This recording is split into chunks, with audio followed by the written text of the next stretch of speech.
ਵਾਹਿਗੁਰੂ ਜੀ ਕਾ ਖਾਲਸਾ ਤੇ ਵਾਹਿਗੁਰੂ ਜੀ ਕੀ ਫਤਿਹ। ਜਪਜੀ ਸਾਹਿਬ ਜੀ ਦੀ 18ਵੀਂ ਪੌੜੀ ਦੀ ਅੱਜ ਵਿਆਖਿਆ ਕਰਨ ਜਾ ਰਹੇ ਹਾਂ, ਜੋ ਕਿ ਇਸ ਦੀ ਪਹਿਲੀ ਪੌੜੀ ਵਿੱਚ ਇਹ ਪੰਕਤੀ ਆਈ ਹੈ ਕਿ ਜਿਸ ਤੇ ਹੋਏ ਲੱਖ ਦਰਿਆਓ।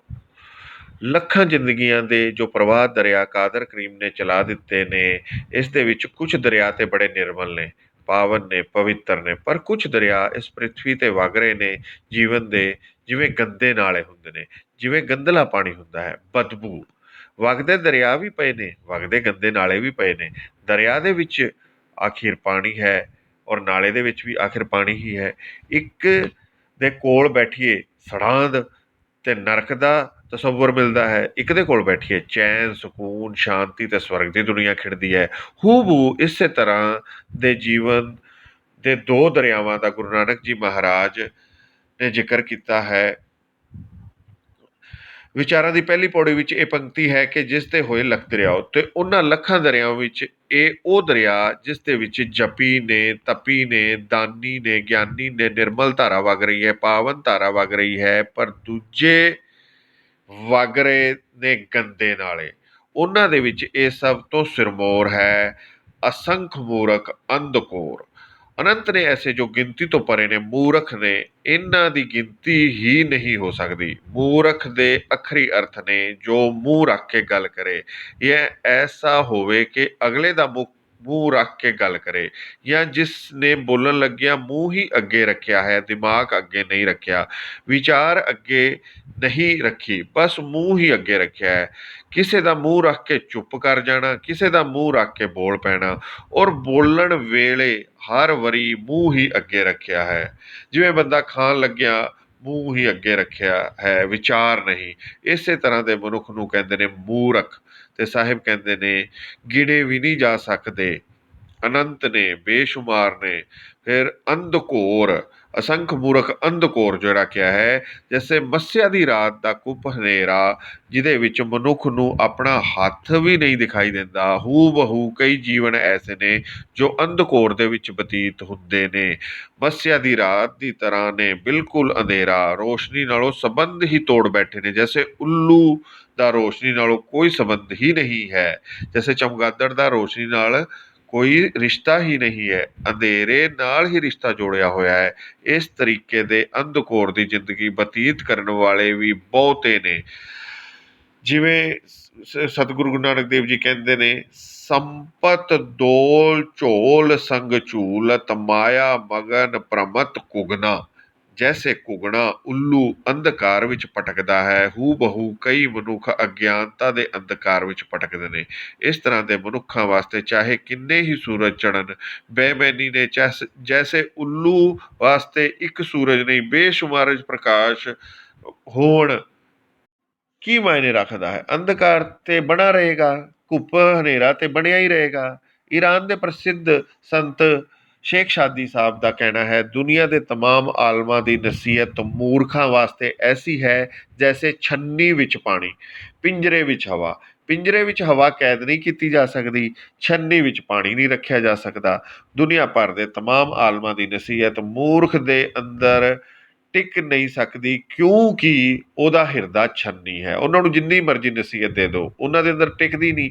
ਮੂਰਖ ਦੇ ਅੰਦਰ ਇਸ ਤਰ੍ਹਾਂ ਦੀ ਸੁਗੰਧਤ ਪਵਨ ਦਾ ਸੰਬੰਧ ਨਹੀਂ, ਕਿਉਂਕਿ ਟਿਕਾਓ ਵਾਸਤੇ ਕੋਈ ਥਾਂ ਨਹੀਂ। ਤੇ ਸਾਹਿਬ ਕਹਿੰਦੇ ਨੇ, ਇਸ ਧਾਰਾ ਵਿੱਚ ਅਨੇਕ ਮੂਰਖ ਨੇ, ਅਗਿਆਨਤਾ ਦੇ ਕੁੱਪ ਅੰਧਕਾਰ ਵਿੱਚ ਵਿਚਰਨ ਵਾਲੇ ਅਨੇਕਾਂ ਨੇ, ਅਸੰਖ ਨੇ, ਜਿਨ੍ਹਾਂ ਦੀ ਸੰਖਿਆ ਨਹੀਂ ਹੋ ਸਕਦੀ। ਫਿਰ ਅੱਗੇ ਕਹਿੰਦੇ ਨੇ, ਅਸੰਖ ਚੋਰ ਹਰਾਮ ਖੋਰ। ਪਰਾਇਆ ਧਨ ਦੇਖ ਕੇ ਜੋ ਮੋਹਿਤ ਹੁੰਦਾ ਹੈ, ਲਾਜ਼ਮੀ ਹੈ ਚੋਰ ਬਣ ਜਾਏਗਾ, ਤੇ ਜੋ ਚੋਰ ਨਹੀਂ ਬਣਿਆ ਮਨ ਚੋਰ ਬਣ ਹੀ ਜਾਏਗਾ। ਅਗਰ ਇਸ ਨੂੰ ਮੌਕਾ ਮਿਲੇ ਫਿਰ ਤਨ ਨਾਲ ਵੀ ਚੋਰੀ ਕਰ ਲਏਗਾ। ਜਿਸ ਵੀ ਮਨੁੱਖ ਨੇ ਪਰਾਇਆ ਧਨ ਪ੍ਰਭਾਵਿਤ ਕਰ ਰਿਹਾ ਹੈ, ਉਸ ਦੇ ਈਮਾਨ ਤੇ ਭਰੋਸਾ ਕੀਤਾ ਹੀ ਨਹੀਂ ਜਾ ਸਕਦਾ। ਉਹ ਡਗਮਗਾ ਜਾਏਗਾ ਪੱਕਾ। ਚੋਰੀ ਦਾ ਭਾਵ ਉਸ ਦੇ ਅੰਦਰ ਹੈ, ਮੌਕਾ ਮਿਲਿਆ ਤੇ ਚੋਰ ਹੋ ਜਾਏਗਾ। ਦੁਨੀਆ ਦੇ ਵਿੱਚ ਬੇਸ਼ਤਰ ਮਨੁੱਖ ਜੋ ਚੋਰ ਨਹੀਂ ਬਣੇ, ਮਹਿਜ ਇਸ ਵਾਸਤੇ ਨਹੀਂ ਕਿਉਂਕਿ ਮੌਕਾ ਹੀ ਨਹੀਂ ਮਿਲਿਆ। ਦੁਨੀਆ ਦੇ ਵਿੱਚ ਬਹੁਤ ਸਾਰੇ ਲੋਕ ਇਸ ਵਾਸਤੇ ਸ਼ਰੀਫ ਨੇ ਕਿ ਬਦਮਾਸ਼ ਹੋਣ ਦਾ ਮੌਕਾ ਹੀ ਨਹੀਂ ਮਿਲਿਆ। ਆਖਿਰ ਬਦਮਾਸ਼ ਹੋਣ ਵਾਸਤੇ ਮੌਕਾ ਚਾਹੀਦਾ ਹੈ, ਬਦਮਾਸ਼ ਹੋਣ ਵਾਸਤੇ ਤਾਕਤ ਚਾਹੀਦੀ ਹੈ। ਦੇਖਣ ਵਿੱਚ ਆਇਆ ਹੈ ਸ਼ਰਾਫਤ ਕਮਜ਼ੋਰਾਂ ਕੋਲ ਹੈ, ਬਦਮਾਸ਼ੀ ਤਾਕਤਵਰਾਂ ਕੋਲ ਹੈ। ਔਰ ਜਦ ਸ਼ਰਾਫਤ ਕਮਜ਼ੋਰ ਕੋਲ ਹੋਵੇਗੀ ਕੰਮ ਨਹੀਂ ਕਰੇਗੀ। ਸ਼ਰਾਫਤ ਵੀ ਤਾਕਤਵਰ ਕੋਲ ਹੋਣੀ ਚਾਹੀਦੀ ਹੈ। ਚੋਰੀ ਕਰਨ ਦਾ ਮੌਕਾ ਵੀ ਹੈ ਉਹਦੇ ਕੋਲ, ਸ਼ਰੀਫ ਕੋਲ, ਲੇਕਿਨ ਚੋਰੀ ਕਰਨ ਦਾ ਭਾਵ ਹੀ ਨਹੀਂ ਪੈਦਾ ਹੋਇਆ। ਬਦਮਾਸ਼ ਹੋਣਾ ਚਾਹੇ ਤੇ ਹੋ ਸਕਦਾ ਹੈ, ਲੇਕਿਨ ਬਦਮਾਸ਼ ਹੋਣ ਦਾ ਅੰਦਰ ਭਾਵ ਹੀ ਪੈਦਾ ਨਹੀਂ ਹੋਇਆ। ਇਹ ਮਨੁੱਖ ਸ਼ਕਤੀਸ਼ਾਲੀ ਹੈ। ਸ਼ਰਾਫਤ ਸ਼ਕਤੀਸ਼ਾਲੀ ਦੇ ਹੱਥ ਵਿੱਚ ਜਿਸ ਵਕਤ ਹੋਵੇ ਤੇ ਸ਼ਰਾਫਤ ਕੰਮ ਕਰਦੀ ਹੈ, ਭਲਮਾਨਸੀ ਕੰਮ ਕਰਦੀ ਹੈ। ਤਾਂ ਦੁਨੀਆ ਵਿੱਚ ਜੋ ਸ਼ਰੀਫ ਦਿਖਾਈ ਦਿੰਦੇ ਨੇ, ਸ਼ਰੀਫ ਨਹੀਂ, ਉਹ ਮਜਬੂਰ ਨੇ। ਦੁਨੀਆ ਵਿੱਚ ਜੋ ਚੋਰ ਨਹੀਂ ਦਿਖਾਈ ਦੇ ਰਹੇ, ਸਿਰਫ ਇਸ ਵਾਸਤੇ ਕਿ ਮੌਕਾ ਹੀ ਨਹੀਂ ਮਿਲਿਆ ਚੋਰੀ ਕਰਨ ਦਾ। ਮਹਾਰਾਜ ਕਹਿੰਦੇ ਨੇ ਕਿ ਇਤਨੇ ਚੋਰ ਨੇ ਜਿਨ੍ਹਾਂ ਦੀ ਗਿਣਤੀ ਹੀ ਨਹੀਂ ਹੋ ਸਕਦੀ। ਚੋਰ ਕਈ ਪੱਧਰ ਦੇ ਨੇ, ਤਨ ਦੇ ਚੋਰ, ਰੂਪ ਦੇ ਚੋਰ, ਸੰਪਦਾ ਦੇ ਚੋਰ, ਵਿਚਾਰਾਂ ਦੇ ਚੋਰ, ਖਿਆਲਾਂ ਦੇ ਚੋਰ, ਕਵਿਤਾਵਾਂ ਦੇ ਚੋਰ। ਗਰਜ ਕੇ ਚੋਰੀ ਬਹੁਪੱਖੀ ਜਗਤ ਵਿੱਚ ਮੌਜੂਦ ਹੈ। ਵਸਤੂ ਕਿਸੇ ਦੀ ਹੈ, ਮੋਹਰ ਆਪਣੀ ਲਾ ਲੈਣੀ। ਖਿਆਲ ਕਿਸੇ ਦਾ ਹੈ, ਦਾਵਾ ਆਪਣਾ ਕਰਨਾ। ਕਵਿਤਾ ਕਿਸੇ ਦੀ ਹੈ, ਜੋੜਨੀ ਆਪਣੇ ਨਾਮ ਨਾਲ। ਧਨ ਸੰਪਦਾ ਕਿਸੇ ਦੀ ਹੈ, ਮੋਹਰ ਉਸਦੇ ਉੱਤੇ ਆਪਣੀ ਲਾਣੀ। ਇਹ ਤੇ ਚੋਰੀ ਹੈ। ਜਿੱਥੇ ਵੀ ਮਨੁੱਖ ਨੂੰ ਮੌਕਾ ਮਿਲੇ, ਚੋਰੀ ਪ੍ਰਗਟ ਹੁੰਦੀ ਹੈ। ਮੌਕਾ ਨਹੀਂ ਮਿਲਿਆ, ਇਸ ਵਾਸਤੇ ਚੋਰੀ ਨਹੀਂ ਕਰ ਸਕਿਆ। ਕੋਈ ਛੋਟਾ ਤੇ ਵੱਡਾ ਚੋਰ ਨਹੀਂ ਹੈ। ਚੋਰ ਸਾਰੇ ਇੱਕੋ ਹੀ ਪੱਧਰ ਦੇ ਨੇ। ਜਿਹਨੂੰ ਛੋਟਾ ਮੌਕਾ ਮਿਲਿਆ ਹੈ, ਉਹਨੇ ਛੋਟੀ ਚੋਰੀ ਕੀਤੀ ਹੈ। ਜਿਹਨੂੰ ਵੱਡਾ ਮੌਕਾ ਮਿਲਿਆ ਹੈ, ਉਹਨੇ ਵੱਡੀ ਚੋਰੀ ਕੀਤੀ ਹੈ। ਗੱਲ ਸਾਰੀ ਮੌਕੇ ਦੀ ਹੈ। ਗੱਲ ਛੋਟਾ ਤੇ ਵੱਡੇ ਚੋਰ ਦੀ ਨਹੀਂ, ਕਤਈ ਨਹੀਂ ਹੈ। ਦੁਨੀਆ ਵਿੱਚ ਕੋਈ ਵੀ ਛੋਟਾ ਤੇ ਵੱਡਾ ਬਦਮਾਸ਼ ਨਹੀਂ ਹੈ। ਜਿਹਨੂੰ ਮੌਕਾ ਛੋਟਾ ਮਿਲਿਆ ਹੈ, ਉਹਨੇ ਛੋਟੀ ਬਦਮਾਸ਼ੀ ਕੀਤੀ ਹੈ। ਜਿਸ ਨੂੰ ਮੌਕਾ ਵੱਡਾ ਮਿਲਿਆ ਹੈ, ਉਹਨੇ ਵੱਡੀ ਬਦਮਾਸ਼ੀ ਕੀਤੀ ਹੈ। ਕਿਸੇ ਨੇ ਇੱਕ ਮਨੁੱਖ ਦੀ ਜੇਬ ਕੱਟ ਲਈ, ਮੌਕਾ ਉਹਨੂੰ ਜੇ ਵੱਡਾ ਮਿਲਿਆ, ਉਹਨੇ ਸਾਰਾ ਦੇਸ਼ ਲੁੱਟ ਲਿਆ, ਸਾਰੇ ਦੇਸ਼ ਨੂੰ ਪੈਰਾਂ ਥੱਲੇ ਰੋਂਦ ਕੇ ਰੱਖ ਦਿੱਤਾ। ਤੇ ਗੱਲ ਸਾਰੀ ਮੌਕੇ ਦੀ ਹੈ। ਹਲਾਕੂ ਤੇ ਚੰਗੇਜ਼ ਖਾਂ ਤੇ ਕਈਆਂ ਦੇ ਅੰਦਰ ਬੈਠੇ ਨੇ, ਪਰ ਉਤਨਾ ਮੌਕਾ ਮਿਲੇ ਤਾਂ ਬੇਸ਼ਤਰ ਲੋਕਾਂ ਦੇ ਅੰਦਰ ਚੰਗੇਜ਼ ਪ੍ਰਗਟ ਹੋ ਸਕਦਾ ਹੈ, ਹਲਾਕੂ ਪੈਦਾ ਹੋ ਸਕਦਾ ਹੈ, ਹਿਟਲਰ ਦਾ ਜਨਮ ਹੋ ਸਕਦਾ ਹੈ, ਔਰੰਗਜ਼ੇਬ ਦਾ ਜਨਮ ਹੋ ਸਕਦਾ ਹੈ ਉਹਨਾਂ ਦੇ ਅੰਦਰ, ਕਿਉਂਕਿ ਉਹਨਾਂ ਕੋਲ ਬਹੁਤ ਵੱਡੇ ਮੌਕੇ ਸਨ। ਇਹ ਜਿਹੜੇ ਸਾਰੇ ਲੋਕ ਸਨ, ਬਹੁਤ ਵੱਡਾ ਮੌਕਾ ਹੋਵੇ ਤਾਂ ਬੁਰਾਈ ਬਹੁਤ ਵੱਡੇ ਪੱਧਰ ਤੇ ਪ੍ਰਗਟ ਹੁੰਦੀ ਹੈ, ਪਰ ਮੌਕਾ ਛੋਟਾ ਹੋਵੇ ਤਾਂ ਬੁਰਾਈ ਛੋਟੇ ਪੱਧਰ ਤੇ ਪ੍ਰਗਟ ਹੁੰਦੀ ਹੈ। ਸਾਹਿਬ ਕਹਿੰਦੇ ਨੇ, ਅਨੰਤ ਨੇ ਐਸੇ ਜੋ ਚੋਰ ਨੇ, ਗਿਣੇ ਹੀ ਨਹੀਂ ਜਾ ਸਕਦੇ। ਹਰਾਮ ਖੋਰ ਨੇ, ਬੇਗਾਨਾ ਹੱਕ ਖਾਣ ਵਾਲੇ ਨੇ, ਜੋ ਆਪਣੀ ਜਿਹੀ ਉਸ ਦੇ ਉੱਤੇ ਆਪਣਾ ਹੱਕ ਜਮਾਉਣ ਵਾਲੇ। ਸਾਹਿਬ ਕਹਿੰਦੇ ਨੇ ਜੋ ਆਪਣੀ ਚੀਜ਼ ਨਹੀਂ, ਉਸ ਤੇ ਜਿਹੜਾ ਆਪਣਾ ਹੱਕ ਜਮਾਉਂਦਾ ਹੈ, ਉਹ ਹਰਾਮਖੋਰ ਹੈ। ਤੇ ਸਾਹਿਬ ਕਹਿੰਦੇ ਨੇ ਇਸ ਤਰ੍ਹਾਂ ਦੇ ਹਰਾਮਖੋਰ ਵੀ ਅਨੰਤ ਨੇ, ਬੇਸ਼ੁਮਾਰ ਨੇ, ਗਿਣੇ ਨਹੀਂ ਜਾ ਸਕਦੇ। ਫਿਰ ਅੱਗੇ ਕਹਿੰਦੇ ਨੇ, ਅਸੰਖ ਅਮਰ ਕਰ ਜਾਹੇ ਜ਼ੋਰ। ਅਸੰਖਾਂ ਹੀ ਐਸੇ ਨੇ ਜੋ ਜ਼ੋਰ ਨਾਲ ਆਪਣਾ ਹੁਕਮ ਚਲਾਉਂਦੇ ਨੇ। ਹੁਕਮ ਕਰਨ ਲਈ ਪਹਿਲੇ ਵੇਖਣਾ ਚਾਹੀਦਾ ਹੈ ਕਿ ਮੇਰੀ ਸਮਰੱਥਾ ਕਿਤਨੀ ਹੈ। ਹੁਕਮ ਕਰਨ ਲਈ ਇਹ ਵੀ ਦੇਖਣਾ ਚਾਹੀਦਾ ਹੈ ਕਿ ਜਿਸ ਤੇ ਹੁਕਮ ਕਰ ਰਿਹਾ ਹਾਂ, ਉਹਦੀ ਮੰਨਣ ਦੀ ਸਮਰੱਥਾ ਕਿਤਨੀ ਹੈ। ਉਹਦੀ ਮੰਨਣ ਦੀ ਸਮਰੱਥਾ ਛੋਟੀ ਹੋਵੇ ਤੇ ਬਹੁਤ ਵੱਡਾ ਹੁਕਮ ਕਰ ਦਿੱਤਾ ਜਾਏ, ਇਹ ਜ਼ੁਲਮ ਹੋਏਗਾ, ਇਹ ਤੇ ਜ਼ਬਰ ਹੋਇਆ। ਆਪਣੀ ਸਮਰੱਥਾ ਛੋਟੀ ਹੈ, ਆਪਣੀ ਹਸਤੀ ਤੋਂ ਬਹੁਤ ਵੱਡਾ ਹੁਕਮ ਕਰ ਦੇਣਾ ਹੈ, ਤੇ ਇਹ ਮੂੜਤਾ ਹੋਏਗੀ, ਇਹ ਪਾਗਲਪਨ ਹੋਏਗਾ, ਇਹ ਤਾਂ ਅਗਿਆਨਤਾ ਹੈ। ਤੇ ਸਾਹਿਬ ਕਹਿੰਦੇ ਨੇ, ਅਨੰਤ ਨੇ ਐਸੇ ਜੋ ਜ਼ਬਰਦਸਤੀ ਆਪਣਾ ਹੁਕਮ ਚਲਾਉਂਦੇ ਨੇ। ਮਨੁੱਖ ਦੇ ਅੰਦਰ ਹੋਰ ਤੇ ਅਨੇਕਾਂ ਭੁੱਖਾਂ ਹੈਗੀਆਂ ਨੇ। ਇਹ ਵੀ ਭੁੱਖ ਹੈ ਅਗਲਾ ਮੇਰੀ ਗੱਲ ਮੰਨੇ, ਅਗਲਾ ਮੇਰਾ ਹੁਕਮ ਮੰਨੇ, ਔਰ ਹਰ ਹਾਲਤ ਵਿੱਚ ਉਹ ਕਬੂਲ ਕਰੇ, ਪ੍ਰਵਾਨ ਕਰੇ। ਮਨੁੱਖ ਦੀ ਇਹ ਕੋਸ਼ਿਸ਼ ਹੈ ਕਿ ਸਾਰੀ ਦੁਨੀਆ ਮੇਰਾ ਹੁਕਮ ਮੰਨੇ। ਜੇ ਉਤਨਾ ਸਮਰਥਾ ਨਾ ਹੋ ਸਕੇ, ਫਿਰ ਉਸ ਦੀ ਕੋਸ਼ਿਸ਼ ਹੁੰਦੀ ਹੈ ਕਿ ਸਾਰਾ ਦੇਸ਼ ਮੇਰਾ ਹੁਕਮ ਮੰਨੇ। ਜੇ ਕਿਧਰੇ ਉਹ ਇਸ ਪੱਧਰ ਦਾ ਵੀ ਨਹੀਂ ਬਣ ਸਕੇ, ਤਾਂ ਫਿਰ ਕਹਿੰਦਾ ਹੈ ਕੋਈ ਗੱਲ ਨਹੀਂ, ਕਮ ਸੇ ਕਮ ਜਿਸ ਪ੍ਰਾਂਤ ਵਿੱਚ ਰਹਿਣਾ ਵਾਂ, ਉਹ ਪ੍ਰਾਂਤ ਵਾਸੀ ਮੇਰਾ ਹੁਕਮ ਜ਼ਰੂਰ ਹੀ ਮੰਨਣ। ਤੇ ਜੇ ਕਿਧਰੇ ਉਹ ਵੀ ਠੁਕਰਾ ਦੇਣ, ਤੇ ਕਹਿੰਦਾ ਕੋਈ ਗੱਲ ਨਹੀਂ, ਜੇ ਸ਼ਹਿਰ ਵਿੱਚ ਰਹਿਣਾ, ਉਹ ਸਮੁੱਚੇ ਸ਼ਹਿਰ ਵਾਸੀ ਮੇਰਾ ਹੁਕਮ ਮੰਨਣ। ਪਰ ਇਸ ਤਰ੍ਹਾਂ ਦਾ ਵੀ ਮੌਕਾ ਨਾ ਬਣ ਸਕੇ, ਫਿਰ ਕਹਿੰਦਾ ਹੁਣ ਘਰ ਵਾਲਿਆਂ ਨੂੰ ਤੇ ਮੇਰਾ ਹੁਕਮ ਮੰਨਣਾ ਹੀ ਚਾਹੀਦਾ ਹੈ। ਤੇ ਜੇ ਕਿਧਰੇ ਘਰ ਵਾਲੇ ਵੀ ਬਾਗੀ ਹੋ ਜਾਣ, ਫਿਰ ਬੰਦਾ ਗਿਰਦਾ ਹੈ ਔਰ ਕਹਿੰਦਾ ਘਰ ਵਾਲੀ ਨੂੰ ਹੁਕਮ ਮੰਨਣਾ ਹੀ ਚਾਹੀਦਾ ਹੈ। ਹਰ ਹਾਲਤ ਵਿੱਚ ਮੰਨਣਾ ਹੀ ਚਾਹੀਦਾ ਹੈ। ਜਿੱਥੇ ਇਹਦੇ ਹੁਕਮ ਦੀ ਉਲੰਘਣਾ ਹੋਵੇ, ਇਹਨੂੰ ਚੋਟ ਵੱਜਦੀ ਹੈ, ਸੱਟ ਲੱਗਦੀ ਹੈ। ਔਰ ਜੇ ਕਿਤੇ ਜਾਬਰ ਹੋਵੇ, ਉਹ ਜ਼ਾਲਮ ਤਬੀਅਤ ਦਾ ਹੈ, ਤਾਂ ਉਸ ਦਾ ਜ਼ੁਲਮ ਪ੍ਰਗਟ ਹੋਏਗਾ। ਉਸ ਦੇ ਉੱਤੇ ਜਿਸ ਨੇ ਉਸਦਾ ਹੁਕਮ ਨਹੀਂ ਮੰਨਿਆ, ਗੱਲ ਨਹੀਂ ਮੰਨੀ। ਸਾਹਿਬ ਕਹਿੰਦੇ ਨੇ ਅਨੰਤ ਨੇ ਐਸੇ ਜੋ ਜਬਰਨ ਹੁਕਮ ਕਰਦੇ ਨੇ, ਜ਼ੋਰ ਨਾਲ ਆਪਣਾ ਹੁਕਮ ਚਲਾਉਂਦੇ ਨੇ। ਤੇ ਅੱਗੇ ਕਹਿੰਦੇ ਨੇ ਅਸੰਖ ਗਲਵੜ ਹੱਤਿਆ ਕਮਾਏ, ਬੇਸ਼ੁਮਾਰ ਐਸੇ ਨੇ, ਐਸੇ ਕਸ਼ਟ ਦੇਣ ਵਾਲੇ ਕਸਾਈ ਜੋ ਗਲ ਵੱਢ ਕੇ ਹੱਤਿਆ ਕਮਾਉਂਦੇ ਨੇ। ਇਹ ਪੇਸ਼ਾ ਹੀ ਹੈ ਉਹਨਾਂ ਦਾ। ਔਰ ਗਲ ਕੱਟਦਿਆਂ ਰੰਚਕ ਮਾਤਰ ਖਿਆਲ ਨਹੀਂ ਪੈਦਾ ਹੁੰਦਾ ਮੈਂ ਕਿਸੇ ਖਾਸ ਜੀਵ ਜਿਹਦੇ ਵਿੱਚ ਜੋਤ ਹੈ, ਜੋਤ ਸਰੂਪ ਨੂੰ ਤਨ ਤੋਂ ਵਿਦਾ ਕਰ ਰਿਹਾ ਹਾਂ, ਐਸਾ ਭਾਵ ਵੀ ਪੈਦਾ ਨਹੀਂ ਹੁੰਦਾ। ਤੇ ਸਾਹਿਬ ਕਹਿੰਦੇ ਨੇ ਅਸੰਖਾਂ ਨੇ ਐਸੇ ਗਲ ਵੱਢ ਕੇ ਹੱਤਿਆ ਕਮਾਉਂਦੇ ਨੇ। ਫਿਰ ਅੱਗੇ ਕਹਿੰਦੇ ਨੇ ਅਸੰਖ ਪਾਪੀ ਪਾਪ ਕਰ ਜਾਏ, ਬੇਸ਼ੁਮਾਰ ਐਸੇ ਨੇ ਜੋ ਪਾਪੀ ਨੇ। ਤੇ ਪਾਪ ਦੀ ਇਤਨੀ ਵਜਾਹਤ ਹੈ, ਜਿਸ ਬੋਲ ਤੋਂ, ਜਿਸ ਵਿਚਾਰ ਤੋਂ, ਜਿਸ ਕਰਮ ਤੋਂ ਦੂਜੇ ਨੂੰ ਚੋਟ ਪਹੁੰਚੇ ਉਹ ਪਾਪ ਹੈ। ਤੋ ਸਤਿਗੁਰ ਕਹਿੰਦੇ ਨੇ ਇਹ ਤੇ ਅਸੰਖਾਂ ਨੇ, ਬੇਸ਼ੁਮਾਰ ਨੇ, ਜੋ ਪਾਪ ਕਰਦਿਆਂ ਜਗਤ ਤੋਂ ਰੁਖਸਤ ਹੋ ਜਾਂਦੇ ਨੇ। ਮਤਲਬ ਪਾਪ ਉਹਨਾਂ ਦੇ ਰੁਕਦੇ ਹੀ ਨਹੀਂ, ਭਾਵੇਂ ਅਖੀਰਲੇ ਟਾਈਮ ਤੱਕ ਕਰਦੇ ਰਹਿੰਦੇ ਨੇ ਔਰ ਪਾਪ ਵਿੱਚ ਹੀ ਸਾਰੀ ਜ਼ਿੰਦਗੀ ਬਤੀਤ ਕਰਦੇ ਨੇ। ਅਸੰਖਾ ਕੂੜਿਆਰ ਕੂੜੇ ਫਿਰੇ, ਕੂੜ ਇੱਕ ਦਫਾ ਬੋਲੀ ਹੈ ਤੇ ਅਨੰਤ ਦਫਾ ਕੂੜ ਬੋਲਣ ਦੇ ਅੰਦਰ ਸੰਸਕਾਰ ਪੈਦਾ ਹੁੰਦੇ ਨੇ। ਕੂੜ ਕਹਿੰਦੇ ਨੇ ਝੂਠ ਨੂੰ। ਜੈਸੇ ਇੱਕ ਬੀਜ ਤੋਂ ਅਨੰਤ ਬੀਜ ਪੈਦਾ ਹੁੰਦੇ ਨੇ। ਜਿਸ ਨੇ ਇੱਕ ਦਫਾ ਝੂਠ ਬੋਲਿਆ ਹੈ, ਇੱਕ ਬੋਲੇ ਹੋਏ ਝੂਠ ਦਾ ਸਦਕਾ ਸੈਂਕੜੇ ਦਫਾ ਝੂਠ ਬੋਲੇਗਾ, ਕਿਉਂਕਿ ਬੀਜ ਇੱਕ ਤੋਂ ਅਨੇਕਾਂ ਪੈਦਾ ਹੋ ਜਾਣਗੇ, ਸੰਸਕਾਰ ਝੂਠ ਦੇ ਅੰਦਰ ਪ੍ਰਵਿਰਤ ਹੋ ਜਾਣਗੇ। ਸਹਿਜੇ ਸਹਿਜੇ ਝੂਠ ਬੋਲਣ ਦੀ ਬਾਦੀ ਬਣ ਜਾਏਗੀ ਔਰ ਇਹ ਅਹਿਸਾਸ ਹੀ ਖੋ ਜਾਏਗਾ ਕਿ ਮੈਂ ਝੂਠ ਬੋਲ ਰਿਹਾ, ਮੈਂ ਕੂੜ ਬੋਲ ਰਿਹਾ। ਔਰ ਜੋ ਬੋਲ ਰਿਹਾ ਹੈ, ਬੋਲਣ ਉਸਦਾ ਸੁਭਾਅ ਬਣ ਜਾਏਗਾ, ਭਾਵੇਂ ਸਭ ਕੁਝ ਝੂਠ ਹੈ, ਕੂੜ ਹੈ। ਤੋ ਸਾਹਿਬ ਕਹਿੰਦੇ ਨੇ ਐਸੇ ਅਨੰਤ ਕੂੜਿਆਰ ਨੇ, ਬਸ ਕੂੜ ਹੀ ਬੋਲਦੇ ਨੇ। ਬਾਬੇ ਫਰੀਦ ਦਾ ਬੋਲ ਹੈ, ਧਰਮ ਕੂੜ ਤੇ ਖੜਾ ਹੈ, ਧਰਮ ਸੱਚ ਤੇ ਖੜਾ ਹੈ। ਬੋਲੀਏ ਸੱਚ ਧਰਮ, ਝੂਠ ਨਾ ਬੋਲੀਏ, ਜੋ ਗੁਰ ਦੱਸੇ ਵਾਟ ਮੁਰੀਦਾਂ ਜੋਲੀਏ। ਗੁਰੂ ਨੇ ਵਾਟ ਕਿਹੜੀ ਦੱਸੀ ਹੈ? ਬੋਲੀਏ ਸੱਚ ਧਰਮ। ਜਿੱਥੇ ਝੂਠ ਬੋਲਣ ਦੀ ਲੋੜ ਹੀ ਨਹੀਂ, ਮਨੁੱਖ ਉੱਥੇ ਵੀ ਬੋਲ ਦਿੰਦਾ ਹੈ, ਮਜ਼ਾਕ ਵਿੱਚ ਵੀ ਬੋਲ ਦਿੰਦਾ ਹੈ, ਬੱਚਿਆਂ ਨਾਲ ਬੋਲਦਾ ਹੈ, ਪਰਿਵਾਰ ਨਾਲ ਬੋਲਦਾ ਹੈ। ਸਹਿਜੇ ਸਹਿਜੇ ਵਾਦੀ ਐਸੀ ਬਣ ਗਈ, ਸੰਸਾਰ ਨਾਲ ਵੀ ਬੋਲਦਾ ਹੈ ਔਰ ਝੂਠ ਬੋਲਣਾ, ਕੂੜ ਬੋਲਣਾ ਉਹਦੀ ਫਿਤਰਤ ਬਣ ਜਾਂਦੀ ਹੈ, ਆਦਤ ਬਣ ਜਾਂਦੀ ਹੈ। ਤੇ ਸਾਹਿਬ ਕਹਿੰਦੇ ਨੇ ਅਸੰਖ ਕੂੜਿਆਰ ਕੂੜੇ ਫਿਰਾਏ, ਅਸੰਖ ਮਲੇਛ ਮਲ ਪਖਾਏ। ਅਨੰਤ ਨੇ ਐਸੇ ਜਿਨ੍ਹਾਂ ਦਾ ਖਾਣਾ ਮੈਲਾ ਹੈ, ਮਲੇਛ ਹੈ, ਮੈਲ ਨਾਲ ਭਰਿਆ ਹੋਇਆ ਹੈ, ਮਲ ਭਖ ਕਰਦੇ ਨੇ, ਮੈਲਾ ਖਾਣਾ ਖਾਂਦੇ ਨੇ, ਜੋ ਨਹੀਂ ਖਾਣਾ ਚਾਹੀਦਾ ਉਹ ਖਾਂਦੇ ਨੇ। ਅੱਗੇ ਸਤਿਗੁਰੂ ਜੀ ਕਹਿੰਦੇ ਨੇ ਅਸੰਖ ਨਿੰਦਕ ਸਿਰ ਕਰੇ ਪਾਰ। ਇਹ ਪੰਕਤੀ ਆਪਣੇ ਆਪ ਵਿੱਚ ਮਹਾਨ ਪੰਕਤੀ ਹੈ, ਜਿਸ ਦੇ ਵਿੱਚ ਅਨੰਤ ਨੇ ਐਸੇ ਜੋ ਨਿੰਦਾ ਕਰ ਕਰਕੇ ਆਪਣੇ ਸਿਰ ਤੇ ਉੱਤੇ ਨਿੰਦਾ ਦੀ ਪੰਡ, ਨਿੰਦਾ ਦਾ ਭਾਰ ਚੁੱਕੀ ਜਾਂਦੇ ਨੇ। ਨਿੰਦਾ ਕੀ ਹੈ? ਗੱਲ ਘਟਾ ਕੇ ਬਿਆਨ ਕਰਨੀ ਨਿੰਦਾ ਹੈ, ਗੱਲ ਵਧਾ ਕੇ ਬਿਆਨ ਕਰਨੀ ਉਸਤਤ ਹੈ। ਤੇ ਗੁਰੂ ਤੇਗ ਬਹਾਦਰ ਸਾਹਿਬ ਦੋਹਾਂ ਤੋਂ ਵਰਜਦੇ ਨੇ। ਉਸਤਤ ਨਿੰਦਾ ਦੋਊ ਤਿਆਗੇ, ਖੋਜੇ ਪਦ ਨਿਰਵਾਣਾ। ਜਨ ਨਾਨਕ ਏਕ ਖੇਲ ਕਠਿਨ ਹੈ, ਕਿਨਹੂ ਗੁਰਮੁਖ ਜਾਣਾ। ਗੱਲ ਵਧਾ ਕੇ ਬਿਆਨ ਕਰਨੀ ਉਸਤਤ ਹੈ, ਗੱਲ ਘਟਾ ਕੇ ਬਿਆਨ ਕਰਨੀ ਨਿੰਦਾ ਹੈ। ਤੇ ਮਨੁੱਖ ਦਾ ਜੋ ਸੁਭਾਅ ਹੈ, ਜਾਂ ਇਹ ਨਿੰਦਾ ਕਰਦਾ ਹੈ ਜਾਂ ਉਸਤਤ ਕਰਦਾ ਹੈ, ਜਾਂ ਗੱਲ ਵਧਾ ਕੇ ਬਿਆਨ ਕਰਦਾ ਹੈ ਜਾਂ ਘਟਾ ਕੇ ਬਿਆਨ ਕਰਦਾ ਹੈ। ਜਿਤਨੀ ਹੈ ਉਤਨੀ ਤੇ ਨਹੀਂ ਕਹਿੰਦਾ। ਫੁੱਲ ਨੂੰ ਫੁੱਲ ਕਹਿ ਦੇਣਾ ਸੱਚ ਹੈ, ਕੰਡੇ ਨੂੰ ਕੰਡਾ ਕਹਿ ਦੇਣਾ ਸੱਚ ਹੈ, ਪਰ ਫੁੱਲ ਨੂੰ ਕੰਡਾ ਕਹਿ ਦੇਣਾ ਨਿੰਦਾ ਹੈ, ਕੰਡੇ ਨੂੰ ਫੁੱਲ ਕਹਿ ਦੇਣਾ ਉਸਤਤ ਹੈ, ਖੁਸ਼ਾਮਤ ਹੈ। ਇੱਕ ਆਲਮ ਦਾ ਕਹਿਣਾ ਹੈ, ਇਹ ਜੋ ਖੁਸ਼ਾਮਤ ਕਰਦੇ ਨੇ, ਜੋ ਝੂਠੀ ਉਸਤਤ ਕਰਦੇ ਨੇ, ਇਹ ਡਾਕੂ ਨੇ। ਝੂਠੀ ਖੁਸ਼ਾਮਤ ਰੋਜ਼ ਸੁਣਨ ਦੀ ਇਸ ਨੂੰ ਆਦਤ ਪੈ ਗਈ ਹੈ।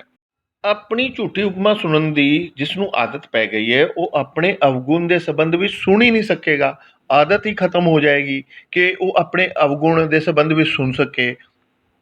ਹੂ ਬਹੂ ਇੱਕ ਸੂਫੀ ਸੰਤ ਸ਼ੇਖ ਸਾਦੀ ਸਾਹਿਬ ਦਾ ਕਹਿਣਾ ਹੈ, ਮੈਂ ਆਪਣੇ ਦੋਸਤਾਂ ਤੋਂ ਬੜਾ ਦੁਖੀ ਹਾਂ, ਮੈਂ ਆਪਣੇ ਮਿੱਤਰਾਂ ਤੋਂ ਬਹੁਤ ਔਖਾ ਹਾਂ। ਜਗਤ ਵਿੱਚ ਲੋਕੀ ਮਿੱਤਰ ਲੱਭਦੇ ਨੇ, ਦੋਸਤ ਲੱਭਦੇ ਨੇ, ਪਰ ਇਹ ਦਾਰਸ਼ਨਿਕ ਕਹਿੰਦਾ ਹੈ ਮੈਂ ਤੇ ਔਖਾ ਹਾਂ ਦੋਸਤਾਂ ਤੋਂ, ਔਖਾ ਹਾਂ ਮਿੱਤਰਾਂ ਤੋਂ। ਔਖਾ ਹਾਂ ਬਾਈ, ਕਿਉਂ ਔਖਾ ਹੈ? ਮੇਰੀ ਬਦ ਇਖਲਾਕੀ ਨੂੰ ਬੜੀ ਖੂਬਸੂਰਤੀ ਨਾਲ ਪੇਸ਼ ਕਰਦੇ ਨੇ। ਮੇਰੇ ਗੁਨਾਹਾਂ ਨੂੰ, ਮੇਰੇ ਪਾਪਾਂ ਨੂੰ ਪੁੰਨ ਆਖਦੇ ਨੇ, ਮੇਰੇ ਐਬਾਂ ਨੂੰ ਸਵਾਬ ਆਖਦੇ ਨੇ, ਮੇਰੇ ਕੰਡਿਆਂ ਨੂੰ ਫੁੱਲ ਆਖਦੇ ਨੇ, ਮੇਰੇ ਅਵਗੁਣਾਂ ਨੂੰ ਗੁਣ ਆਖਦੇ ਨੇ, ਮੇਰੇ ਪਾਪਾਂ ਨੂੰ ਪੁੰਨ ਆਖਦੇ ਨੇ। ਇਸ ਤਰ੍ਹਾਂ ਦੇ ਦੋਸਤਾਂ ਤੋਂ ਮੈਂ ਦੁਖੀ ਹਾਂ। ਮੈਂ ਉਸ ਬੇਬਾਕ ਦੁਸ਼ਮਣ ਨੂੰ ਲੱਭ ਰਿਹਾ ਹਾਂ ਜਿਹੜਾ ਮੇਰਾ ਮੂੰਹ ਦੇ ਉੱਤੇ ਮੇਰੇ ਅਵਗੁਣ ਦਾ ਜ਼ਿਕਰ ਕਰੇ, ਮੇਰੀਆਂ ਖਾਮੀਆਂ ਦਾ ਜ਼ਿਕਰ ਕਰੇ। ਕਮ ਸੇ ਕਮ ਮੈਨੂੰ ਪਤਾ ਤੇ ਚੱਲੇ ਮੇਰੇ ਵਿੱਚ ਕਮਜ਼ੋਰੀਆਂ ਕੀ ਨੇ, ਔਰ ਜਿਸ ਨੂੰ ਆਪਣੀਆਂ ਕਮਜ਼ੋਰੀਆਂ ਸੁਣ ਕੇ ਪ੍ਰਸੰਨਤਾ ਨਸੀਬ ਹੁੰਦੀ ਹੈ, ਸਹੀ ਮਾਇਨਿਆਂ ਵਿੱਚ ਭਗਤ ਵੀ ਉਹੀ ਹੈ, ਧਾਰਮਿਕ ਉਹੀ ਹੈ। ਭਗਤ ਕਬੀਰ ਕਹਿੰਦੇ ਨੇ, ਨਿੰਦੋ ਨਿੰਦੋ ਮੋਕੋ ਲੋਗ ਨਿੰਦੋ, ਘਟਾ ਕੇ ਗੱਲ ਕਰੋ ਮੇਰੀ, ਵਧਾ ਕੇ ਨਾ ਕਰੋ, ਉਪਮਾ ਨਾ ਕਰੋ, ਗੱਲ ਵਧਾ ਕੇ ਬਿਆਨ ਨਾ ਕਰੋ, ਭਗਤ ਕਬੀਰ ਕਹਿੰਦੇ ਨੇ। ਫਿਰ ਅੱਗੇ ਕਹਿੰਦੇ ਨੇ, ਨਿੰਦਾ ਜਨ ਕੋ ਖਰੀ ਪਿਆਰੀ, ਨਿੰਦਾ ਬਾਪ ਨਿੰਦਾ ਮਹਿਤਾਰੀ। ਮਾਂ ਦਾ ਰਿਸ਼ਤਾ ਤੇ ਪਿਤਾ ਦਾ ਰਿਸ਼ਤਾ ਇਤਨਾ ਮਹਾਨ ਹੈ ਕਿ ਜਿਹਦੇ ਸਿਰ ਉੱਤੇ ਮਾਂ ਦਾ ਸਾਇਆ ਨਹੀਂ ਤੇ ਜਿਹਦੇ ਬੱਚੇ ਤੇ ਪਿਓ ਦਾ ਨਹੀਂ, ਅਸੀਂ ਉਸ ਨੂੰ ਯਤੀਮ ਕਹਿ ਦਿੰਦੇ ਹਾਂ। ਇਸ ਤਰ੍ਹਾਂ ਇਸ ਤਰਸਯੋਗ ਹੈ। ਪਿਆਰ ਦੀ ਦ੍ਰਿਸ਼ਟੀ ਦੇਣ ਵਾਲਾ ਪਿਓ ਕੋਈ ਨਹੀਂ, ਮਮਤਾ ਤੋਂ ਲਾਡ ਲਡਾਉਣ ਵਾਲੀ ਮਾਂ ਕੋਈ ਨਹੀਂ, ਪਰ ਕਮਾਲ ਦੀ ਗੱਲ, ਜਿਹੜਾ ਨਿੰਦਕ ਹੈ ਉਹਦੇ ਨਾਲ ਮੇਰਾ ਰਿਸ਼ਤਾ ਐਸਾ ਜੈਸੇ ਮੇਰੀ ਮਾਂ ਹੋਵੇ, ਜੈਸੇ ਮੇਰਾ ਪਿਓ ਹੋਵੇ। ਇਤਨਾ ਮਹਾਨ ਰਿਸ਼ਤਾ, ਵਾਕਈ ਨਿੰਦਕ ਇਤਨੀ ਮਹਾਨਤਾ ਰੱਖਦਾ ਹੈ ਕਿ ਜਿਹਨੂੰ ਤੁਸੀਂ ਮਾਂ ਬਾਪ ਕਹਿੰਦਾ, ਹਾਂ ਭਗਤਾਂ ਲਈ ਰੱਖਦਾ ਹੈ। ਆਮ ਸੰਸਾਰੀ ਬੰਦਾ ਆਪਣੀ ਨਿੰਦਾ ਸੁਣ ਕੇ ਔਖਾ ਹੁੰਦਾ ਹੈ, ਆਪਣੀ ਉਪਮਾ ਸੁਣ ਕੇ ਖੁਸ਼ ਹੁੰਦਾ ਹੈ। ਮਨੁੱਖ ਨਿੰਦਾ ਵੀ ਸੁਣਨਾ ਚਾਹੁੰਦਾ ਹੈ, ਬਸ਼ਰਤੇ ਦੂਜੇ ਦੀ ਹੋਵੇ। ਮਨੁੱਖ ਉਪਮਾ ਵੀ ਸੁਣਨਾ ਚਾਹੁੰਦਾ ਹੈ, ਪਰ ਆਪਣੀ ਹੋਵੇ। ਦੁਖਤ ਹੋ ਜਾਂਦਾ ਹੈ ਜਦ ਨਿੰਦਾ ਆਪਣੀ ਹੋਵੇ ਤੇ ਉਪਮਾ ਦੂਜੀ ਦੇ ਹੋਵੇ। ਦਰਅਸਲ ਇਸ ਤਰ੍ਹਾਂ ਦੀ ਭਾਵਨਾ, ਇਸ ਤਰ੍ਹਾਂ ਦੀ ਰਹਿਣੀ ਵਿੱਚ ਜੀਵਨਾ ਹੀ ਅਧਰਮ ਹੈ। ਤੇ ਕਬੀਰ ਕਹਿੰਦੇ ਨੇ, ਜੋ ਨਿੰਦਕ ਹੈ ਇਹਨੂੰ ਮੈਂ ਮਾਂ ਬਾਪ ਦਾ ਦਰਜਾ ਦਿੰਦਾ ਹਾਂ। ਕਾਠੀਆਵਾੜ ਦੇ ਇਲਾਕੇ ਵਿੱਚ ਪਰਮ ਸੰਤ ਦਇਆ ਰਾਮ ਕਰਕੇ ਹੋਏ ਨੇ, ਉਹਨਾਂ ਦਾ ਕਹਿਣਾ ਹੈ, ਮਾਂ ਬਾਪ ਨਾਲੋਂ ਵੀ ਜ਼ਿਆਦਾ ਨਿੰਦਕ ਨੂੰ ਦਰਜਾ ਦਿੰਦਾ ਹਾਂ, ਕਿਉਂਕਿ ਮਾਂ ਬਾਪ ਨੇ ਮੇਰਾ ਮਲ ਮੂਤਰ ਧੋਤਾ ਸੀ ਹੱਥਾਂ ਨਾਲ, ਨਿੰਦਕ ਧੋਂਦਾ ਹੈ ਰਸਨਾ ਨਾਲ, ਜੀਭ ਨਾਲ। ਇਸ ਵਾਸਤੇ ਮਾਂ ਨਾਲੋਂ ਵੀ ਉੱਚਾ, ਪਿਤਾ ਨਾਲੋਂ ਵੀ ਉੱਚਾ ਹੈ। ਦਰਅਸਲ ਭਗਤ ਦਾ ਹਿਰਦਾ ਐਸਾ ਬਣ ਗਿਆ ਹੈ, ਜਦ ਖਾਮੀਆਂ ਦਾ ਜ਼ਿਕਰ ਹੋਵੇ, ਕਮਜ਼ੋਰੀਆਂ ਦਾ ਜ਼ਿਕਰ ਹੋਵੇ, ਸੁਧਾਰ ਕਰ ਲੈਂਦਾ ਹੈ ਉਹ ਆਪਣੀ ਜਦੋਂ ਉਹ ਨਿੰਦਾ ਸੁਣਦਾ ਹੈ। ਜੇ ਕਮਜ਼ੋਰੀਆਂ ਨਹੀਂ ਤੇ ਸਾਵਧਾਨ ਹੋ ਜਾਂਦਾ ਹੈ, ਉਹ ਸੁਣ ਕੇ ਸੁਚੇਤ ਹੋ ਜਾਂਦਾ ਹੈ। ਨਿੰਦਾ ਆਪਣੀ ਸੁਣ ਕੇ ਨਿੰਦਕ ਤੋਂ ਔਖਾ ਨਹੀਂ ਹੁੰਦਾ, ਪਰ ਜਿਸ ਨੂੰ ਘਟਾ ਕੇ ਗੱਲ ਬਿਆਨ ਕਰਨ ਦੀ ਆਦਤ ਪੈ ਜਾਏ, ਪਰ ਨਿੰਦਕ ਨੂੰ ਇਹਦਾ ਘਾਟਾ ਹੁੰਦਾ, ਜਿਹੜਾ ਨਿੰਦਾ ਕਰਦਾ ਕਿਸੇ ਦੇ, ਉਹਨੂੰ ਆਦਤ ਪੈ ਗਈ ਹੈ ਫੁੱਲਾਂ ਨੂੰ ਕੰਡਾ ਆਖਣ ਦੀ। ਜਿਸ ਨੂੰ ਆਦਤ ਪੈ ਗਈ ਹੈ, ਇੱਕ ਦਿਨ ਐਸਾ ਵੀ ਹੋ ਗਿਆ ਉਹ ਫੁੱਲ ਨੂੰ ਫੁੱਲ ਦਿਖਾਈ ਨਹੀਂ ਦੇਗਾ ਉਹਨੂੰ, ਕੰਡੇ ਨੂੰ ਵੀ ਕੰਡੇ ਹੀ ਕੰਡੇ ਦਿਖਾਈ ਦੇਣਗੇ। ਫੁੱਲ ਨੂੰ ਜੋ ਕੰਡਾ ਆਖੀ ਜਾਂਦਾ ਹੈ, ਫੁੱਲ ਨੂੰ ਜੋ ਕੰਡਾ ਸਾਬਤ ਕਰੀ ਜਾਂਦਾ ਹੈ, ਜ਼ਿੰਦਗੀ ਉਹਦੀ ਕੰਡਿਆਂ ਨਾਲ ਭਰ ਜਾਏਗੀ। ਇਸ ਵਾਸਤੇ ਪਰ ਨਿੰਦਾ ਨੂੰ ਤੇ ਸਤਿਗੁਰ ਨੇ ਚੂੜੀ ਕਹਿ ਦਿੱਤਾ ਹੈ, ਤੇ ਚੂੜੀ ਦਾ ਮਤਲਬ ਹੈ ਜੋ ਮਲ ਚੁੱਕਦੀ ਹੈ, ਪਰਾਈ ਮੈਲ ਚੁੱਕਦੀ ਹੈ, ਪਰਾਈ ਗੰਦਗੀ ਚੁੱਕਣ ਵਾਲਾ। ਵਾਸਤਵਿਕ ਚੂੜਾ ਹੈ, ਚੂੜਾ ਉਹ ਨਹੀਂ ਜੋ ਪਰਾਈ ਗੰਦਗੀ ਚੁੱਕਦਾ ਹੈ। ਜੋ ਨਿੰਦਾ ਕਰਦਾ ਹੈ ਉਹ ਚੂੜਾ ਹੈ, ਜੋ ਨਿੰਦਾ ਕਰਕੇ ਚੁੱਕ ਰਿਹਾ ਹੈ, ਇਹ ਜਿਹੜੀ ਨਿੰਦਾ ਦੀ ਮੈਲ ਚੁੱਕ ਰਿਹਾ ਉਹ ਅਸਲੀ ਚੂੜਾ ਹੈ। ਪਰ ਨਿੰਦਾ ਘੱਟ ਚੂਹੜੀ ਮੁੱਠੀ ਕ੍ਰੋਧ ਚੰਡਾਲ, ਸਤਿਗੁਰਾਂ ਦਾ ਵਾਕ ਹੈ ਸਾਹਿਬ। ਇੱਥੇ ਕਹਿੰਦੇ ਨੇ, ਅਨੰਤ ਨੇ ਐਸੇ ਜੋ ਨਿੰਦਾ ਕਰਦੇ ਨੇ, ਗੱਲ ਘਟਾ ਕੇ ਬਿਆਨ ਕਰਦੇ ਨੇ। ਅਕਸਰ ਐਸਾ ਹੁੰਦਾ ਹੈ, ਕਈ ਦਫਾ ਬੰਦਾ ਸੱਚ ਬੋਲਣ ਦੀ ਕੋਸ਼ਿਸ਼ ਕਰਦਾ ਹੈ ਤੇ ਫੁੱਲ ਨੂੰ ਫੁੱਲ ਕਹਿ ਦਿੰਦਾ ਹੈ, ਪਰ ਕੰਡੇ ਨੂੰ ਕੰਡਾ ਕਹਿਣਾ ਹਿੰਮਤ ਨਹੀਂ ਉਹਦੇ 'ਚ ਪੈਂਦੀ, ਕਿਉਂਕਿ ਕੰਡੇ ਨੂੰ ਕੰਡਾ ਆਖਿਆ ਨਹੀਂ ਤੇ ਕੰਡਾ ਪਹਿਲੇ ਚੁੱਭੇਗਾ, ਤੁਹਾਡਾ ਦਾਮਨ ਚੀਰੇਗਾ। ਮਨੁੱਖ ਸੰਤ ਨੂੰ ਤੇ ਸੰਤ ਕਹਿ ਦਿੰਦਾ ਹੈ, ਪਰ ਬਦਮਾਸ਼ ਨੂੰ ਬਦਮਾਸ਼ ਆਖਣ ਦੀ ਹਿੰਮਤ ਨਹੀਂ, ਬੇਈਮਾਨ ਨੂੰ ਬੇਈਮਾਨ ਆਖਣ ਦੀ ਹਿੰਮਤ ਨਹੀਂ। ਗੁਰੂ ਗੋਬਿੰਦ ਸਿੰਘ ਜੀ ਦਾ ਬੋਲ ਹੈ, ਜਿਹਦੇ 'ਚ ਉਹਨਾਂ ਫੁੱਲ ਨੂੰ ਫੁੱਲ ਆਖਿਆ ਤੇ ਕੰਡੇ ਨੂੰ ਕੰਡਾ ਆਖਿਆ। ਜਫਰਨਾਮੇ ਵਿੱਚ ਉਹਨਾਂ ਔਰੰਗਜ਼ੇਬ ਦੀਆਂ ਖੂਬੀਆਂ ਦਾ ਵੀ ਜ਼ਿਕਰ ਕੀਤਾ ਹੈ। ਉਹਨਾਂ ਨੇ ਕਿਹਾ, ਤੂੰ ਅਕਲਮੰਦ ਹੈ, ਅੰਮ੍ਰਿਤ ਵੇਲੇ ਉੱਠਦਾ ਹੈ, ਤਸਬੀਹ ਫੇਰਦਾ ਹੈ, ਖੂਬਸੂਰਤ ਵੀ ਬੜਾ ਹੈ, ਔਰ ਘੋੜਸਵਾਰ ਵੀ ਹੈ, ਬਹੁਤ ਅੱਛਾ ਹੈ। ਮੈਦਾਨੇ ਜੰਗ ਵਿੱਚ ਤੇਰਾ ਨਿਸ਼ਾਨਾ ਵੀ ਖਤਾ ਨਹੀਂ ਜਾਂਦਾ। ਫਿਰ ਤੂੰ 5 ਵਕਤ ਦਾ ਨਮਾਜ਼ੀ ਵੀ ਹੈ, ਰੋਜ਼ਾ ਵੀ ਰੱਖਦਾ ਹੈ, ਫਿਰ ਜ਼ਕਾਤ ਵੀ ਦਿੰਦਾ ਹੈ, ਖਜ਼ਾਨੇ ਦੇ ਹਿੱਸੇ ਦੀ ਤੂੰ ਰੋਟੀ ਵੀ ਨਹੀਂ ਖਾਂਦਾ। ਟੋਪੀਆਂ ਬਣਾ ਕੇ, ਕੁਰਾਨ ਸ਼ਰੀਫ ਲਿਖ ਕੇ, ਫਿਰ ਉਹ ਜਿਹੜੀਆਂ ਵਿਕਦੀਆਂ ਨੇ ਉਸ ਨਾਲ ਤੂੰ ਆਪਣਾ ਰਿਜ਼ਕ ਚਲਾਉਂਦਾ ਹੈ। ਲੇਕਿਨ ਇੱਕ ਗੱਲ ਸੁਣ ਲੈ, ਤੁਰਾ ਮਨ ਨਾ ਦਾਨਮ ਕੀ ਯਜ਼ਦਾਂ ਸਨਾਸ, ਤੂੰ ਖੁਦਾ ਸਨਾਜ ਨਹੀਂ ਹੈ, ਸਭ ਕੁਛ ਹੈ ਤੇਰੇ ਕੋਲ। ਗੁਣ ਨੇ ਖੁਦਾ ਸਨਾਜੀ ਨਾ ਹੋਣ ਕਰਕੇ ਉਹ ਸਾਰੇ ਅਵਗੁਣ ਹੋ ਜਾਂਦੇ ਨੇ। ਬਰਾਮਦ ਜੀ ਤੂੰ ਕਾਰਾਹ ਦਿਲ ਖਰਾਸ, ਤੇਤੋਂ ਉਹ ਕੰਮ ਪ੍ਰਗਟ ਹੋਏ ਨੇ ਜਿਹਦੇ ਨਾਲ ਲੋਕਾਂ ਦੇ ਦਿਲ ਦੁਖੇ ਨੇ। ਤੂੰ ਖੁਦਾ ਸਨਾਜ ਬੰਦਾ ਦਿਲ ਨਹੀਂ ਤੋੜਦਾ, ਲੇਕਿਨ ਤੂੰ ਤੋੜੇ ਨੇ। ਇਸ ਵਾਸਤੇ ਸਤਿਗੁਰ ਕਹਿੰਦੇ ਨੇ, ਅਗਰ ਸਤਿਗੁਰਾਂ ਰਾ ਬਖੁਰਦੀ ਕਸਮ, ਮਰਾ ਐਤਬਾਰੇ ਨਾ ਇਹ ਜਰਹਿ ਜਮ। ਫੁੱਲ ਨੂੰ ਫੁੱਲ ਕਹਿ ਦੇਣਾ, ਕੰਡੇ ਨੂੰ ਕੰਡਾ ਕਹਿ ਦੇਣਾ, ਗੁਣ ਨੂੰ ਗੁਣ ਕਹਿ ਦੇਣਾ, ਅਵਗੁਣ ਨੂੰ ਅਵਗੁਣ ਕਹਿ ਦੇਣਾ, ਪਾਪ ਨੂੰ ਪਾਪ ਕਹਿ ਦੇਣਾ, ਪੁੰਨ ਨੂੰ ਪੁੰਨ ਕਹਿ ਦੇਣਾ, ਇਹ ਸੱਚ ਹੈ। ਪਰ ਅਵਗੁਣ ਨੂੰ ਗੁਣ ਆਖਣਾ, ਇਹ ਤੇ ਝੂਠੀ ਉਪਮਾ ਹੈ, ਤੇ ਗੁਣ ਨੂੰ ਅਵਗੁਣ ਆਖ ਦੇਣਾ, ਇਹ ਤੇ ਨਿੰਦਾ ਹੈ। ਮਨੁੱਖ ਦੀ ਇੱਕ ਵਾਦੀ ਹੈ ਗੱਲ ਘਟਾ ਕੇ ਬਿਆਨ ਕਰਨ ਦੀ ਜਾਂ ਗੱਲ ਵਧਾ ਕੇ ਬਿਆਨ ਕਰਨ ਦੀ, ਔਰ ਇਹ ਦੋਵੇਂ ਆਦਤ ਮਨੁੱਖ ਦੇ ਮਨ ਨੂੰ ਮੈਲਾ ਕਰਦੀਆਂ ਨੇ। ਸਾਹਿਬ ਕਹਿੰਦੇ ਨੇ, ਅਨੰਤ ਨੇ ਐਸੇ ਪੁਰਸ਼ ਜੋ ਨਿੰਦਾ ਹੀ ਕਰਦੇ ਨੇ, ਤੇ ਜਿਹੜਾ ਗੱਲ ਘਟਾ ਕੇ ਬਿਆਨ ਕਰ ਰਿਹਾ ਹੈ, ਭਗਤ ਨੂੰ ਚੋਰ ਆਖ ਰਿਹਾ ਹੈ, ਤੇ ਚੋਰੀ ਦੇ ਸੰਸਕਾਰ ਉਸਦੇ ਵੱਧਦੇ ਹੀ ਜਾਣਗੇ। ਜਿਹੜਾ ਭਗਤ ਨੂੰ ਚੋਰ ਕਹੇ, ਭਗਤ ਨੇ ਆਪਣੀ ਥਾਂ ਤੇ ਠੀਕ ਹੈ, ਪਰ ਭਗਤ ਨੂੰ ਚੋਰ ਆਖਣ ਵਾਲਾ ਚੋਰੀ ਤੋਂ ਬਚ ਨਹੀਂ ਸਕੇਗਾ। ਉਹਦਾ ਮਨ ਢਹਿੰਦੀ ਕਲਾਂ 'ਚ ਚਲਾ ਜਾਏਗਾ। ਉਹ ਆਪਣੇ ਸਿਰ ਉੱਤੇ ਖਾਮਖਾ ਨਿੰਦਾ ਦਾ ਵਜ਼ਨ ਚੁੱਕ ਰਿਹਾ ਹੈ। ਤੇ ਅੱਗੇ ਕਹਿੰਦੇ ਨੇ ਗੁਰੂ ਨਾਨਕ ਜੀ, ਨਾਨਕ ਨੀਚ ਕਹੇ ਵਿਚਾਰ। ਇਹ ਜਿਹੜੀਆਂ ਚਾਰ ਪੌੜੀਆਂ ਨੇ, ਜਿਹਦੇ ਵਿੱਚ ਮੂਲ ਵਿਚਾਰ ਹੈ, ਕੁਦਰਤ ਦੀ ਵਿਚਾਰ ਹੈ। ਇੱਥੇ ਕੁਦਰਤ ਕਵਣ ਕਹਾਂ ਵਿਚਾਰ ਆਖਿਆ ਗਿਆ ਹੈ। ਮੈਂ ਕੌਣ ਹਾਂ ਜੋ ਕੁਦਰਤ ਦੀ ਵਿਚਾਰ ਕਰਾਂ। ਪਰ ਇਸ ਤਰ੍ਹਾਂ ਇਸ ਪੌੜੀ ਵਿੱਚ, ਤੀਸਰੀ ਪੌੜੀ ਵਿੱਚ, ਇਹਦੇ ਵਿੱਚ ਇਹ ਪੰਕਤੀ ਨਹੀਂ ਕਹੀ ਕਿ ਕੁਦਰਤ ਕੌਣ ਕਹਾਂ ਵਿਚਾਰ। ਇਹਦੇ 'ਚ ਪੰਕਤੀ ਕਹੀ ਹੈ, ਨਾਨਕ ਨੀਚ ਕਹੇ ਵਿਚਾਰ। ਐਸਾ ਕਿਉਂ ਦਿਖਾਈ ਦਿੰਦਾ ਹੈ ਕਿ ਇਤਨੇ ਸਾਰੇ ਨੀਚਾਂ ਦੇ ਵਿਚਾਰ ਗੁਰੂ ਬਾਬਾ ਕਰ ਰਹੇ ਨੇ। ਚੋਰ ਨੇ, ਹਰਾਮਖੋਰ ਨੇ, ਝੂਠੇ ਨੇ, ਨਿੰਦਕ ਨੇ, ਪਾਪੀ ਨੇ, ਜ਼ਾਲਮ ਨੇ, ਜਾਬਰ ਨੇ। ਜਦ ਇਤਨੇ ਸਾਰੇ ਨਿੰਦਕਾਂ ਦਾ ਜ਼ਿਕਰ ਕਰ ਰਹੇ ਸਨ, ਤੇ ਇਤਨੇ ਦਇਆ ਦੇ ਘਰ ਵਿੱਚ ਆਏ। ਜਿਸ ਪੰਕਤੀ ਵਿੱਚ ਨੀਚ ਖੜੇ ਸਨ, ਉਸੇ ਪੰਕਤੀ ਵਿੱਚ ਆਪ ਖੜੇ ਹੋ ਗਏ, ਤੇ ਕਹਿਣ ਲੱਗੇ, ਇਹਨਾਂ ਨੀਚਾਂ ਦੀ ਵਿਚਾਰ ਕਰਨ ਵਾਲਾ ਵੀ ਕੋਈ ਨਾਨਕ ਨੀਚ ਕਹੇ ਵਿਚਾਰ। ਅਰਥ ਕਰਨ ਲੱਗਿਆਂ ਵੀ ਰਸਨਾ ਮਨੁੱਖ ਦੀ ਕੰਬ ਜਾਂਦੀ ਹੈ ਕਿ ਦੁਨੀਆ ਦਾ ਸ੍ਰੇਸ਼ਟ ਪੁਰਸ਼ ਆਪਣੇ ਆਪ ਨੂੰ ਐਸਾ ਕਹਿੰਦਾ ਹੈ ਕਿ ਉਹ ਇਸ ਪੱਧਰ ਦਾ ਹੈ ਕਿ ਜਿੰਨਾ ਨੀਚਾਂ ਦੀ ਉਹ ਗੱਲ ਕਰ ਰਿਹਾ ਹੈ, ਉਹ ਵੀ ਉਹਨਾਂ ਵਰਗਾ ਹੈ। ਸਤਿਗੁਰ ਜੀ ਦਾ ਇਹ ਮਹਾਨ ਨਿਰਮਾਨਤਾ ਕਿ ਨੀਚਾਂ ਦਾ ਦਾਮਨ ਛੱਡਿਆ ਨਹੀਂ। ਜੋ ਨੀਚੇ ਨੇ, ਉਹਨਾਂ ਦੀ ਲਾਈਨ 'ਚ ਖੜਾ ਹੋਣ ਦਾ ਮਤਲਬ ਇਤਨਾ ਸੀ ਕਿ ਉਹਨਾਂ ਨੂੰ ਢਾਰਸ ਹੀ ਉਹਨਾਂ ਦਾ ਬਣਿਆ ਰਹੇ, ਇਹਨਾਂ ਦੀ ਵੀ ਬੱਜੀ ਰਹੇ, ਅੱਗੇ ਜਾ ਸਕਣ ਇਹ। ਨਹੀਂ ਤੇ ਇਸ ਪੌੜੀ ਨੂੰ ਸੁਣ ਕੇ ਇਸ ਤਰ੍ਹਾਂ ਦੀ ਫਿਤਰਤ ਵਾਲੇ ਮਨੁੱਖ ਬਹੁਤ ਦੁਖੀ ਹੋਣਗੇ, ਬਹੁਤ ਦੁਖੀ ਹੋਣਗੇ। ਪਰ ਉਸ ਪੰਕਤੀ ਵਿੱਚ ਗੁਰੂ ਨਾਨਕ ਮਹਾਰਾਜ ਖੜੇ ਹੋ ਜਾਣ, ਨੀਚਾਂ ਨੂੰ ਇੱਕ ਸਹਾਰਾ ਬਣ ਜਾਏਗਾ ਉੱਤਮ ਹੋਣ ਦਾ, ਮਹਾਨ ਹੋਣ ਦਾ। ਵਾਰਿਆ ਨਾ ਜਾਵਾਂ ਇੱਕ ਵਾਰ ਮੈਂ, ਤੇ ਫਿਰ ਅੱਗੇ ਸਤਿਗੁਰ ਕਹਿੰਦੇ ਨੇ, ਮੈਂ ਤੇ ਇਤਨੀ ਵੀ ਸਮਰਥਾ ਨਹੀਂ ਰੱਖਦਾ ਕਿ ਤੇਰੀ ਕੁਦਰਤ ਦੀ ਇੱਕ ਦਫਾ ਵੀ ਸਦਕੇ ਹੋ ਸਕਾਂ।